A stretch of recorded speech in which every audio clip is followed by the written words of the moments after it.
faster than a speeding bullet. I ran until my muscles burned and my veins pumped battery acid. More powerful than a locomotive. An idea is like a virus. Resilient. Highly contagious. Able to leap tall buildings in a single bound.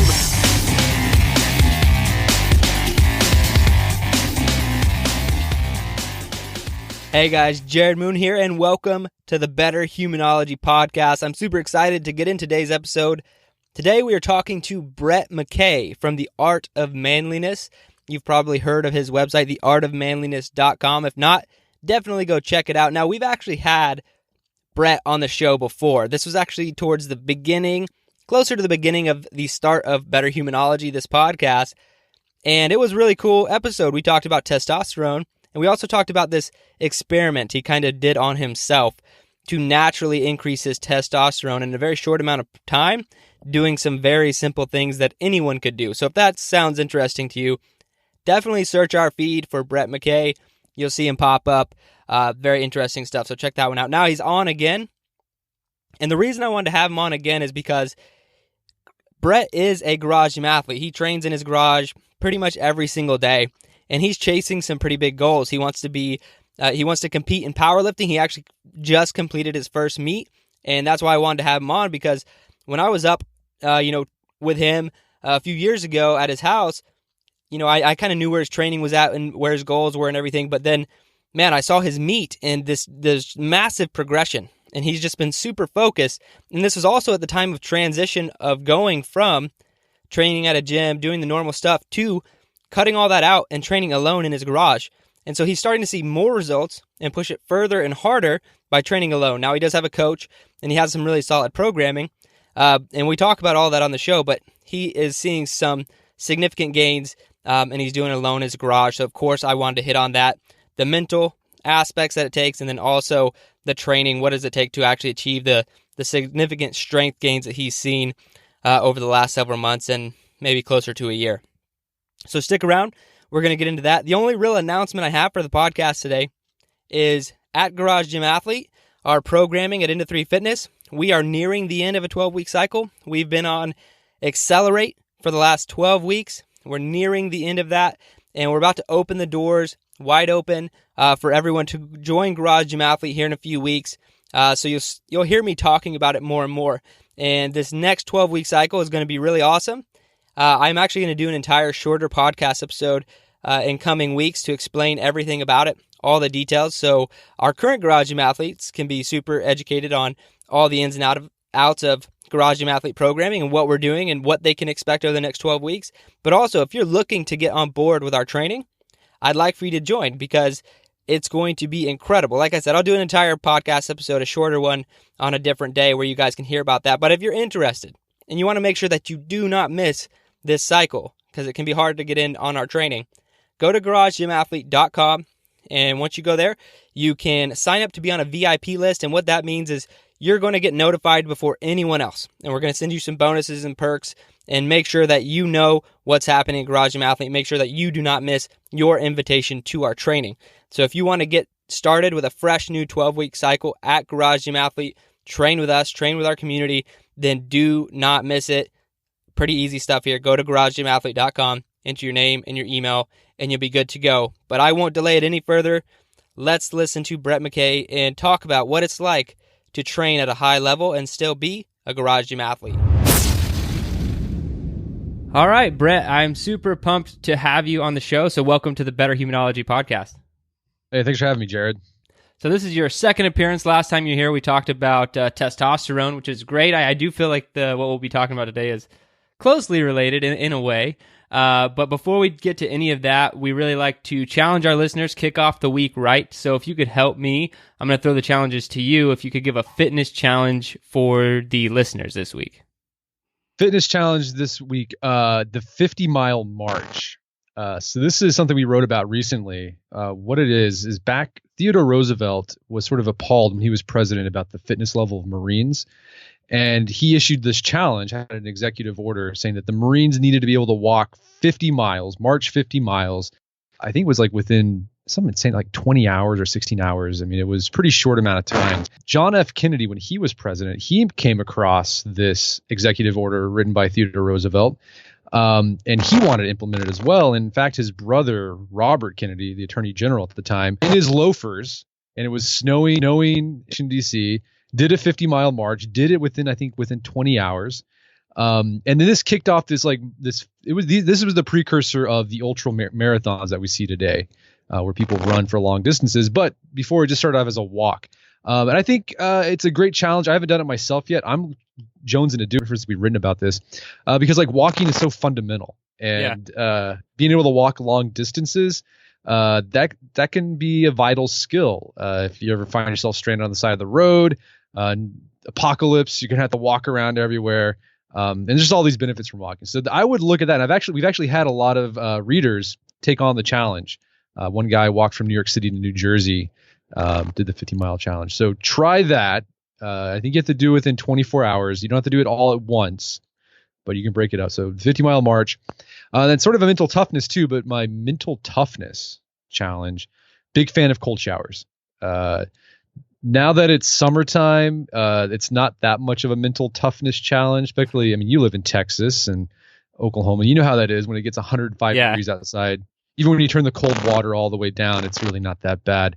But when it gets colder, definitely choose the cold showers. Yeah, and that's what my in-laws live up in New York, and anytime their pipes stay relatively cold. So like we'll go from summer here, I'll try and do like a cool shower or whatever, the Texas equivalent. And then I forget that it's a whole different level up in the Northeast. And so I'll flip it to cold and like get to that, breath takeaway moment, cold shower, which is always an enjoyable experience.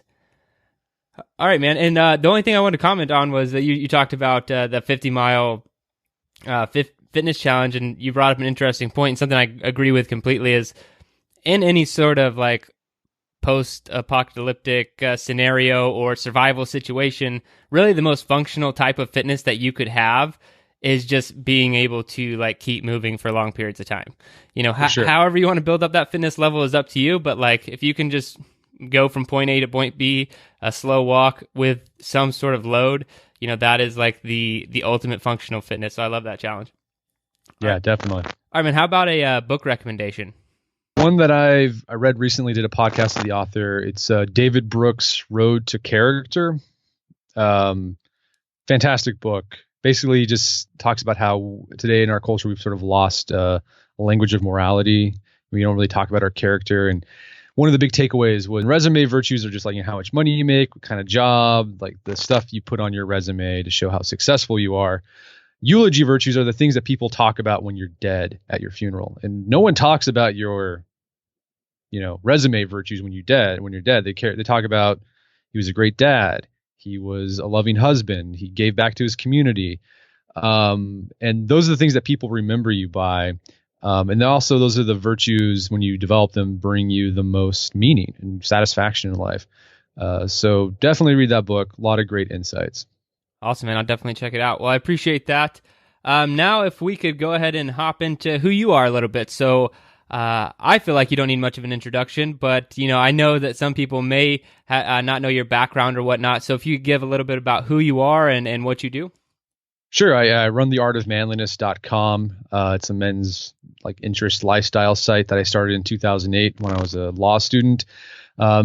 Supposed to be a hobby, something fun, but it's turned into my full-time job. It's what I do. From the site, we've added a podcast. We've published books, got a new book out just recently, The Illustrated Art of Manliness.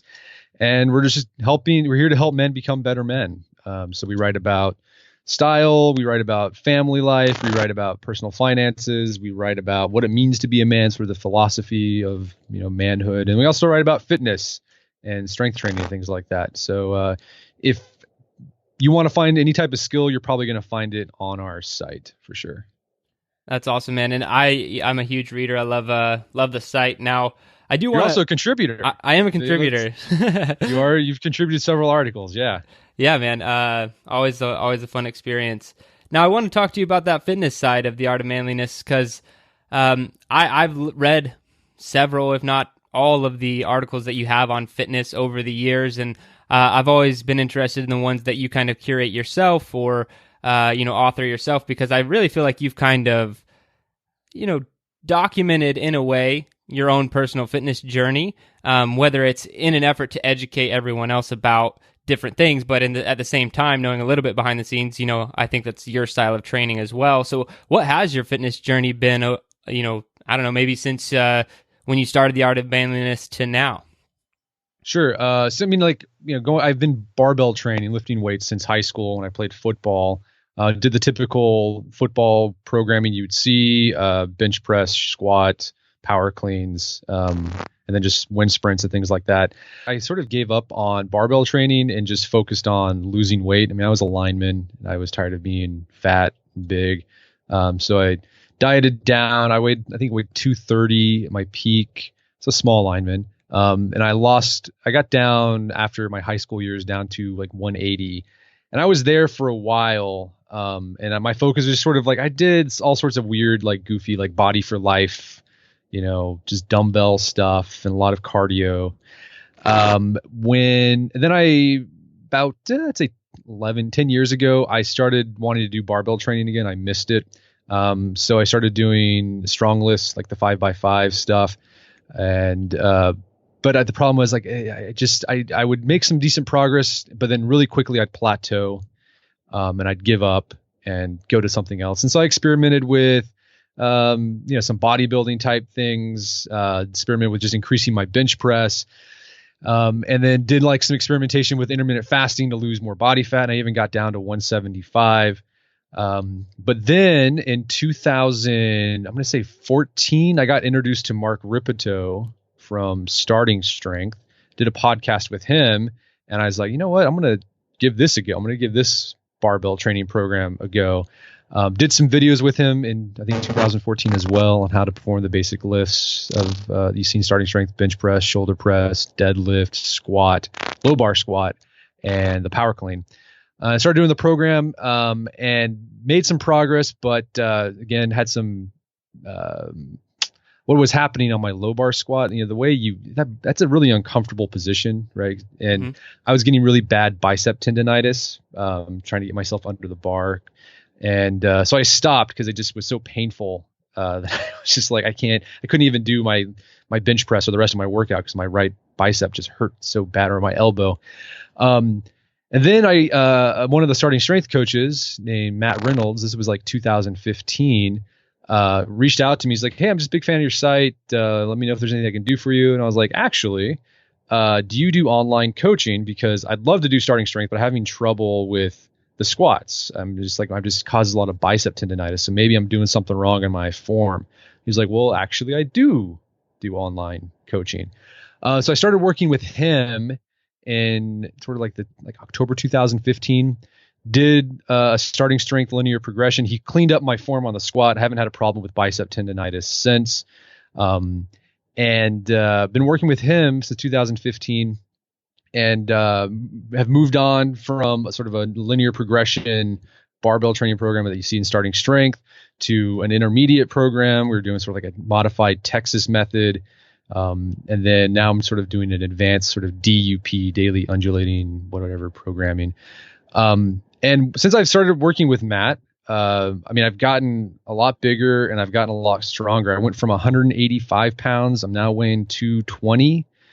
Wow. Was at 225 a couple months ago. And then, my lifts have gone up phenomenally. Deadlifting 533. I'm squatting 420 pounds, bench pressing 285. Bench is not my best lift. I've been kind of plateaued there for a while. And then pressing 201 pounds. So yeah, that's my journey now. So it's just getting big and strong has been my thing for the past year and a half. And those are some pretty incredible numbers, man. So first off, I want to say my hat's off to you. That's impressive stuff. Well, thanks, man. I appreciate it. It was interesting. With the deadlift, I was plateaued at like 465 pounds for a year. Before I started doing Starting Strength, I just sort of did deadlifts, and I couldn't make any progress. And I tried all these like deadlifting programs specifically for deadlift, where you not only deadlifted, you did like back extension work and all this other weird stuff, and it didn't budge. But as soon as I started working with Matt, and not only does he do the training, he does my programming, he also helped me with diet. I had to learn I had to eat a lot more. The gains started coming, so it's been a lot of fun. And what do you think that the major, maybe you just hit on it there with nutrition, but what do you think the major shift was in breaking that massive plateau from 465 to over 530 on the deadlift? You got a coach, you hired him, but what was like kind of the tipping point there? The consistency, right? I mean, it's really getting strong it's not complicated. You basically just have to add more weight to the bar at each program. As you get more advanced and get heavier, you're not going to be able to add as much weight. You're going to wait. It's going to be a few weeks or sometimes a month before you can increase that 1 rep max, or you can add weight to the bar. So just having that coach there to guide you, because I think what happened a lot before, I would hit a plateau and I'd be like, oh, this is dumb. I'm just going to do something different now. I think a lot of people do that with their programming. But no, the programming works if you do it. Right. You just have to be consistent. If you're not having, like Ripito always says, if you're not seeing any progress, you're not doing the program. And like 98% of the time when that happens, that's what, like, people say, oh yeah, I plateaued and I decided to do something different. So just having that accountability, saying, no, look, here's what you're going to do. You're going to do it, even if it's the most terrible. I had workouts where like a deadlift just felt super heavy, and I was like, I'd text Matt, like, Matt, I can't do this, and he's like, no, you can do it. Do the deadlift right now, and I did it. It's all a mental game. The diet was important too. I think I fell into the trap with a lot of people do. They want to look good, right? Strip off that body fat. The thing is, what I learned is it's hard to do. Well, it's pretty much impossible to lose body fat and get big and strong at the same time. Like, your body needs calories. Like, muscle is calorically expensive and strength is calorically expensive. So before that time I was doing like intermittent fasting type stuff, and yeah, I lost a lot of weight, but it definitely hurts your strength in the gym. So yeah, I mean, Matt got me eating like 3,000 calories, from going from probably eating 2,000 calories a day to 3,000 calories a day. And then, and of course, whenever I get a little too pudgy, we'll do, take the calories down. But yeah, I had to learn that if I wanted to get big and strong, I had to be okay with getting a little fat. I mean, that's just a natural byproduct. But what people need to remember is muscle is hard to put on, but it takes a while for you to lose, right? Fat is easy to put on, but it's easy to lose, right? You just diet and do some, high intensity training, you can take that body fat off. So yeah, I've accepting that fact has helped out considerably. And you said, it's a mental game getting in there. How I think working out in the garage alone is a mental game, like all, by itself completely, no matter what type of training you're doing. So how long have you been in the garage gym training? And what kind of, mental hurdles have you run into being a solo athlete? So the challenge with training by yourself is, I mean, it can get kind of lonely and boring sometimes. And also, I feel like I perform better when there's an audience there. And it might sound stupid, but you do. Like, you don't want to look stupid in front of people, so you're able to push yourself. Whenever I get together with folks to train, I'm always amazed, like, how much more I can lift and how easier things are, because they're there to tell you, push yourself and keep going. Also, you miss out on, with the barbell lifts, form is everything. So when you have a coach there or a partner who can look at your form and provide cues to help you improve the lift in real time, that's extremely helpful. When you're doing it by yourself, the only thing you can do is, film yourself and then look at the video afterwards and then adjust for the next set. So you don't get that real time improvement, but also, you just miss out on that, the performance enhancement of performing in front of an audience, which is why I'm a big believer, if you do barbell training, like, enter a competition every now and then. Not only does it give you something to train for, but being on the platform in front of an audience can definitely provide some performance enhancement. So I did my first barbell competition back in April down in Wichita Falls, and it was great. I loved it. So those are the big challenges. Just you're not having real time coaching in person, not having someone to push yourself when you're feeling kind of sluggish to kind of give you that motivation. And also just sometimes it just gets lonely, right? Like you're just in there by yourself. And you kind of miss that sociality of being at the gym and talking to people. You know, it's funny is I once heard Greg Glassman say, the founder of CrossFit, he's like, if you're working out alone in your garage, he's like, say you're on the rower, he's like, try just getting your dog and putting your dog in the garage. And he's like, I guarantee you'll row just that much more. He's right. Making a joke about just having someone to watch you always changes the intensity level. And I see that in myself. That's why I'm always trying. I invite someone over at least once a week to have like a really intense session, and I think that's huge in your journey. But tell me a little bit more about your powerlifting meet, man. That's I saw you posting about it on Instagram. I was super impressed with your numbers because the last time we talked, maybe more training related stuff. I was up in Oklahoma with you. And then I didn't hear much about your actual training other than, following what you're doing online and stuff. And I was like, dang, those are some massive gains from where he was at. So we already kind of talked about the how you got there, but tell me about the meet itself, man. How awesome was that? Yeah, this was my first powerlifting meet. It was in Wichita Falls. And this one is different from other meets. They don't do bench press. They do shoulder press. So it's shoulder press, strict press, squat, and deadlift. Like all other meets, you get 3 attempts. So we start off with squats. What's interesting on my opening squat, it was something like 390 is what my opener was. I mean, my max before that point was 420. And I've done 390, easy before, but my opening, I guess the nerves of the whole thing, I missed the lift. I couldn't get it up. And I was kind of psyched me out, but then I came back again for my second attempt and did the same weight again, 390, and got it, just crushed it. And then we bumped it up to 420 and on my final attempt on squat and hit that.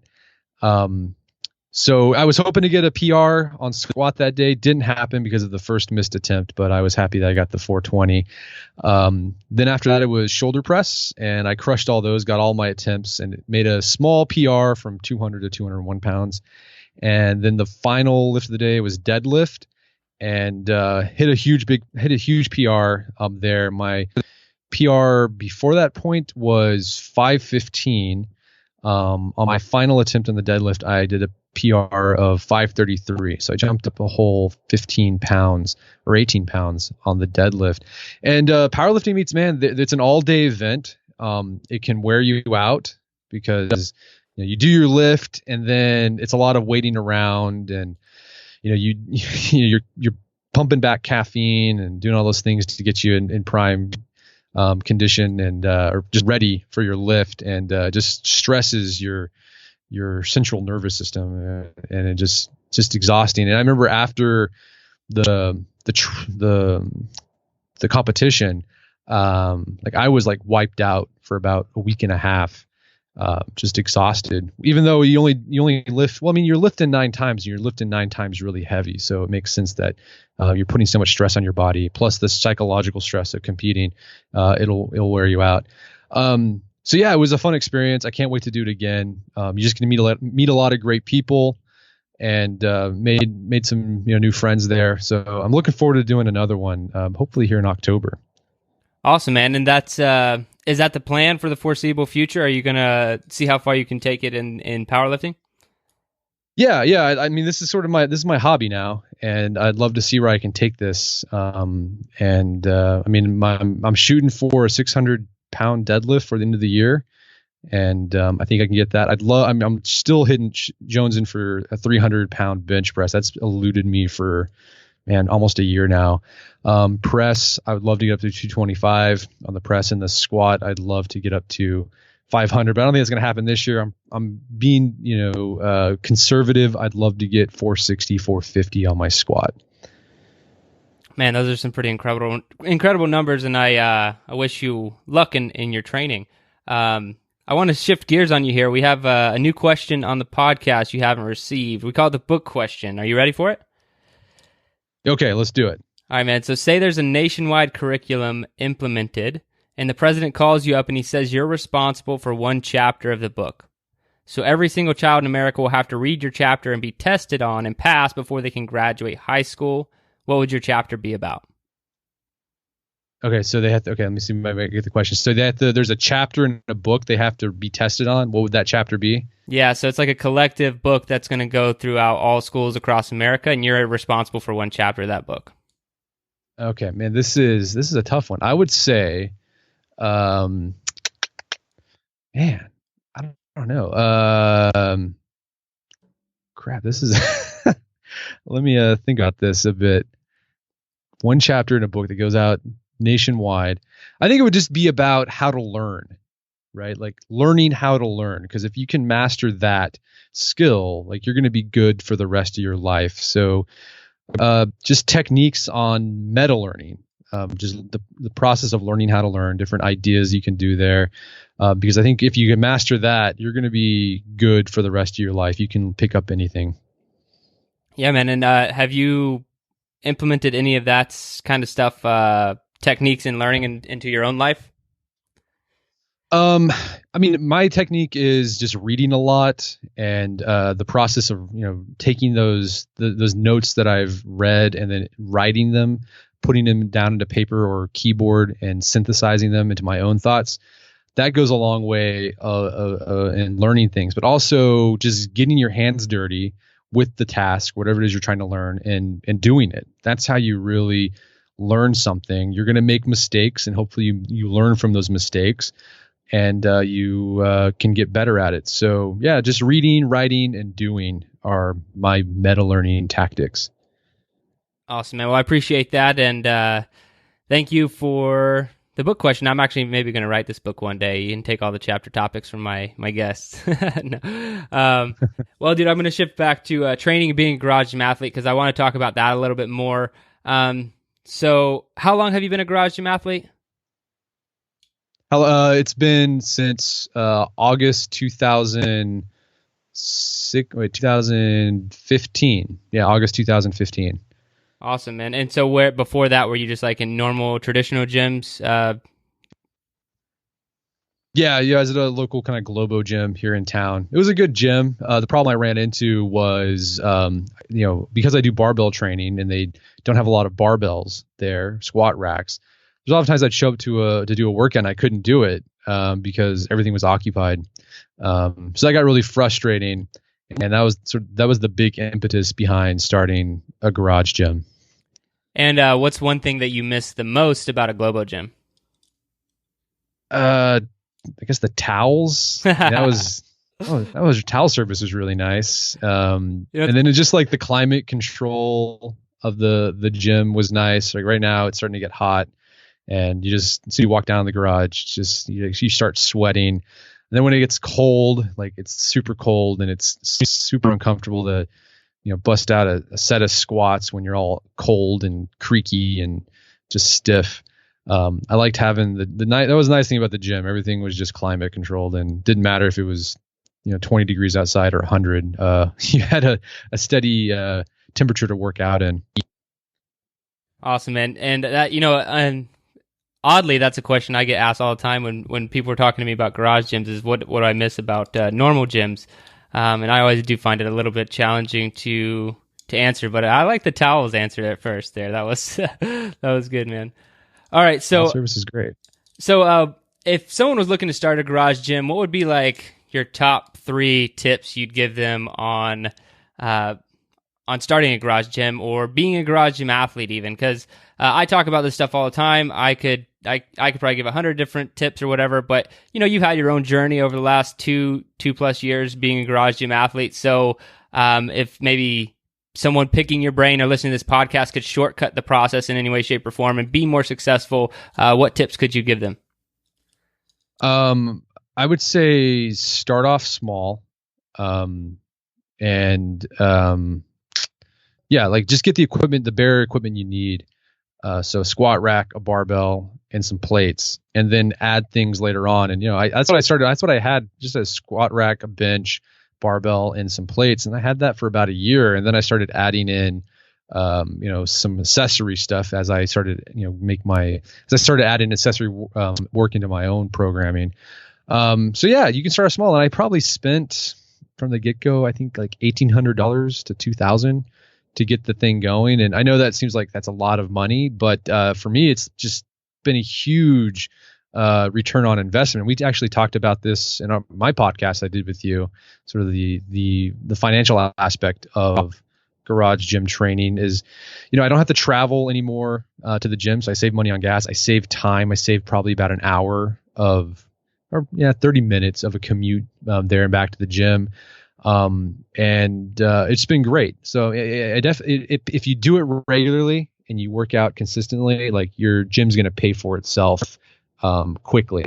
But yeah, start off small. And also, man, like one thing I loved, and it took me a while to do, is like a platform. I built a platform in my garage, and that really helped out a lot with just like the safety and the comfort of lifting. Because before that time, I had my rack just on the floor. There really was nothing there connected to the floor, right? So it was secure. I just had like some sandbags on some of the legs.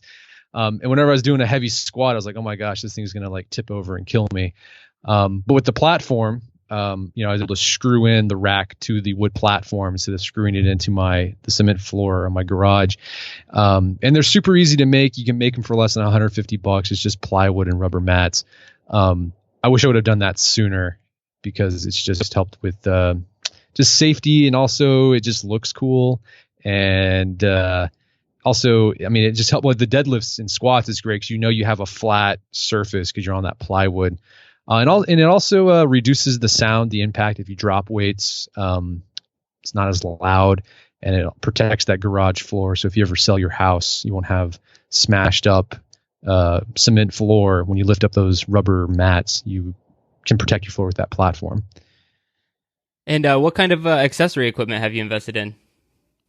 So I've gotten a dip, like sort of a dip attachment for my squat rack, so I can do dips. I've got a curl bar, sort of those crimped, I don't know what they're called, but they kind of look like W's, whatever. I've added that. I've added some medicine balls to the mix up. I'm about to purchase, I think Rogue sells those attachments you can put to a squat rack that allows you to do lat pull downs. It's basically just a pulley and a cable, really simple. I'm going to add that, and I'll kind of add in something else. And I've also added some bars to my collection. I have a Duffalo bar from Chris Duffin, sort of that bent bar. That's a bar I go to whenever my bicep tendonitis flares up for any reason doing squats. It just releases some of the pressure on my tendons. So I'll do that every now and then. And it's great for bench presses too, because it allows for more range of motion when you're bringing the bar down, because it's curved. It allows your elbows to get down a little bit further. So those are the accessory things I've added, but pretty much same. I pretty much have the barbell, plates, and the squat rack. Yeah, man, keeping it simple. Awesome, dude. And I do want to ask you one question. Just, this is kind of hopping back to, because I don't think that, or maybe I missed, I didn't get the full picture on how much your lifts have progressed. So you're at a 533 squat right now. Is that correct? It's 420 pounds. Oh, yeah. I mean, yeah, that was deadlift, right? Is 530 deadlift? Yeah, 533 deadlift. And that came from 465 when you decided that you're going to take powerlifting a little more seriously? Yeah, I went up from 465 to 533. So that took about 2 years. And then on the squat, I was probably doing, I'm going to say 325 was my max on squat. And that was probably like a cheat squat too, because before I met Rip and I knew about what proper depth is, I probably was doing a quarter squat and not knowing it. So yeah, from like 325 to 420. The bench press, my bench has been about the same for like the past 3 years. Before I started starting strength, I was able to get up my bench to 285. And it's just plateaued there, but I'm feeling good. Like I'm on this new cycle. And and the bench is feeling strong, so I'm going to do well there. The press has gotten phenomenally better. I think my max at one point was 155 when I first started, and now it's at 201 pounds. So yeah, a lot of growth. That's, I would say, out of all those lifts, that press is the most impressive, because I see people get stalled at press all the time, whether it be bench press or strict press, standing strict press. But man, that's a phenomenal gain. All right, thanks for breaking that down. Great, man. Okay, I think I covered most everything that I wanted to. Well, I do want to just talk to you about nutrition a little bit more, because I don't think that people fully understand what it takes. I've done, I've done it twice now, like on purpose. When I was in bodybuilding, I probably gained, doing bodybuilding style lifting, should I say, probably gained 20, 30, 40 pounds, all on purpose, lost a bunch of it. And then once I started to really try and get as strong as I could, I gained about 15, 20 pounds on purpose to try and move more weight, because as you alluded to earlier on in the podcast, is mass moves mass. But what has your diet looked like to gain that weight, going from, I think you said, is 185 to 225 now? What have you been eating? Is it a clean diet? Is it kind of whatever you want diet? How has that been structured? No, so I do if it fits your macros. And so what Matt does, he sets my proteins pretty much the same. We do follow the sort of the 1 gram of protein per body weight. I know there's a lot of quibbles like, oh, it's too much or blah, blah, but it's like, it's easy to follow. So I'm doing about 220 grams of protein a day. Where we adjust are the fat and the carbs. So I perform better on higher carb and as opposed to higher fat. So right now, since I'm really focused on getting those gains and getting stronger and bigger, it's higher carbs. So I'm doing about 300 grams of carbs a day, and then 100 grams of fat. And so, yeah, it's just if it fits your macros, use MyFitnessPal. And my diet's pretty simple. Breakfast, I've been eating the same thing for the past 2 years. It's oatmeal, either a cup of oatmeal or a 3/4 cup of oatmeal, 6 ounces of egg whites, 2 eggs, and that's it. And then I'll supplement with a snack with some protein powder, and then I use a carb powder. It's a sweet potato powder for the carbs. Lunch right now, for a while it was just like chicken breast and I just cook up sweet potatoes for a week and just warm up some chicken breast in the microwave, eat some sweet potatoes. Now I'm trying out Ice Age Meals, which is pretty cool. It's a company that makes these prepackaged meals they deliver to your door. Nick super Matthew easy, wrote really. that. Yeah. Paleo Nick, yeah. Yeah. I've been liking it so far. I just started it this week and loving it. And then another protein shake sort of mid-afternoon, and then dinner is just whatever my wife happens to make that night. I don't get really fastidious about it. And then, if I have anything left over, I'll try to, supplement with some protein powder or, eat some sweet potato chips or a piece of fruit. So that's pretty much it. And if I'm going out for dinner and I know it's going to be really high caloric, then I just won't eat anything that night or that day, save up my macros. So that's what I've been doing. So yeah, when I'm in a sort of a getting big and strong cycle, we increase the carbs, lower the fat, and increase total calories. When I'm in a phase where I'm like, I need to take off some body fat because my waist has gotten too big, we'll reduce the calories a bit, maybe by 300, 200, and then we'll do high fat, low carb. And so we'll keep the protein the same. And so yeah, that's what it do. It's pretty simple, not really complicated. I know for a lot of people, I know for me for a while, the diet part was the most intimidating part, because you're just like, there's so much information out there. But with this, if it fits your macros setup, works pretty well. And it requires, constant self-evaluation. If I'm, doing the high calorie, high carb thing, and I'm finding myself getting a little too, I'm always measuring myself every day, my waist, to make sure things are going. If it's getting really big faster than I think it should be, well, it means I'm eating too many calories, more than I need. So I'll, cut back on the carbs, reduce the calories a bit. And then if I'm doing the high fat, lower calorie, thing, and I'm noticing my workouts starting to get sluggish, we'll up the calories a bit, not much, and increase carbs a bit to help in performance in the gym. And then you're just constantly adjusting week to week. And how many days do you train per week right now? How many days I'm training? Yeah. It's 4 times a week. So Monday, Wednesday, Friday, Saturday. Okay.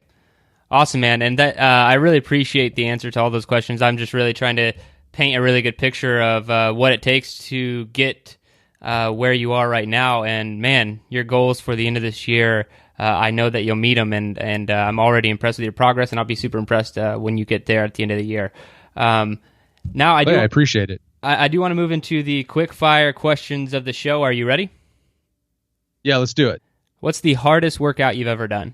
There was this one that was just super brutal. It was a lot of like sandbag get-ups plus like this. What are they? I forgot the name of it. It's like some of the barbell complex where it's like you do a power clean and then a squat and then you're doing a press overhead and then you're doing it back down. I mean, it was like some insane amount of number. It just thrashed me, and I wanted to die. Those complexes will always get you. All right, man. In your opinion, what's the best activity for building mental toughness? Mental toughness. I mean, like just little small things. Taking cold showers, waking up earlier than you're accustomed to, doing some fasting every now and then, going without food. Another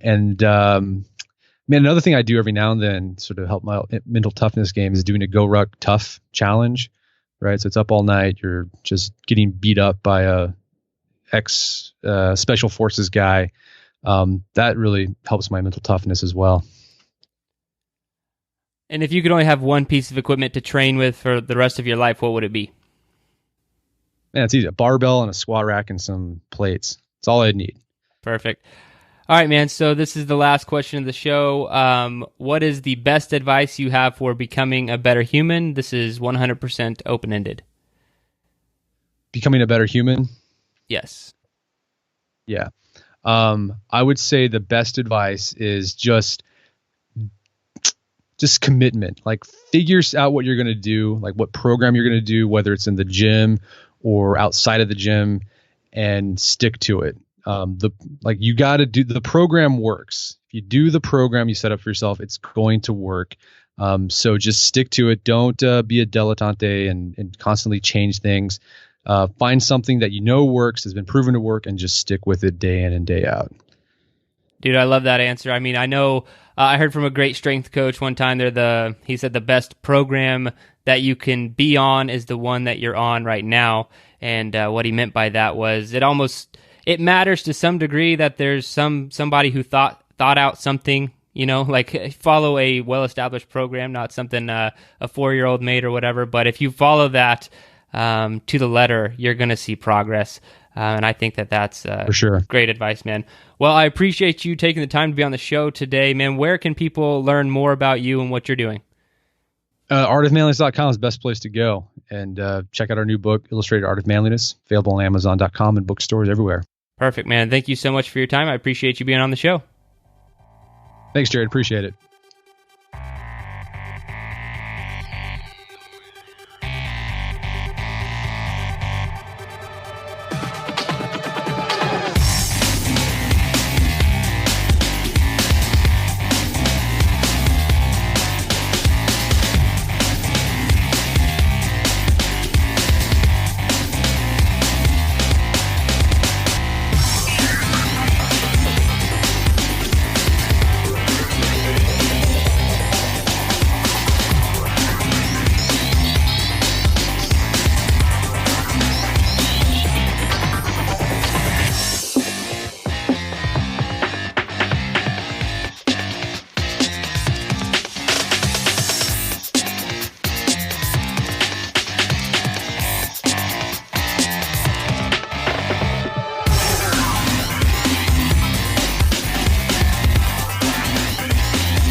Your best.